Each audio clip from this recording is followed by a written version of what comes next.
আজ আমরা বানিয়ে নেব বড়ি আলু পোস্ত, বাঙালির প্রিয়। আলুগুলো ভালো করে কেটে ধুয়ে নিচ্ছি। শিলপাটায় পোস্ত কাঁচা লঙ্কা ভালো করে বেটে নিচ্ছি। বাটা হয়ে গেলে তুলে নেব। তুলে নিয়ে কড়াই চাপিয়ে সর্ষের তেল দিয়ে বড়িগুলো ভালো করে ভেজে নেব। বড়িগুলো একটু লাল লাল করে ভেজে নেব। লাল লাল করে ভাজা হয়ে গেলে একটা পাত্রে তুলে রেখে দেব।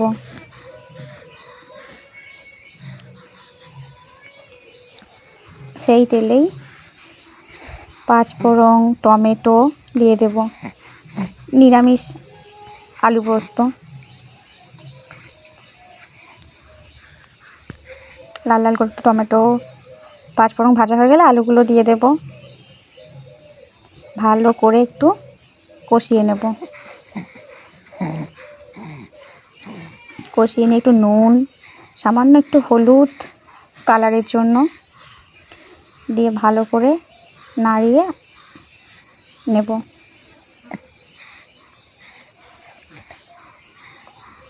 ভালো করে একটু নাড়িয়ে ভাজা ভাজা করে নেব।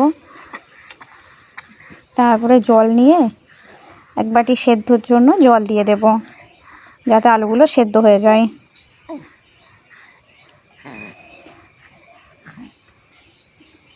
আপনারা কম বেশি দিতেই পারেন। দিয়ে ভালো করে ঢাকা দিয়ে রেখে দেব 10 মিনিটের জন্য। খুলে দেখো আলুগুলো ভালোই সেদ্ধ হয়ে গেছে। একটু ওপর থেকে একটু কাঁচা লঙ্কা ছিটিয়ে দেব ঝালের জন্য। ঢাকা দিয়ে রাখবো। খুলে দেখছি আলুগুলো ভালোই সেদ্ধ হয়ে গেছে। ভেজে রাখা বড়ি দিয়ে দেব, ভালো করে নেড়ে নেব। বেটে রাখা কাঁচা লঙ্কা পোস্ত বাটাটা দিয়ে দেব। ভালো করে নাড়িয়ে চাড়িয়ে সর্ষের তেল দিয়ে নামিয়ে নিলেই রেডি আমাদের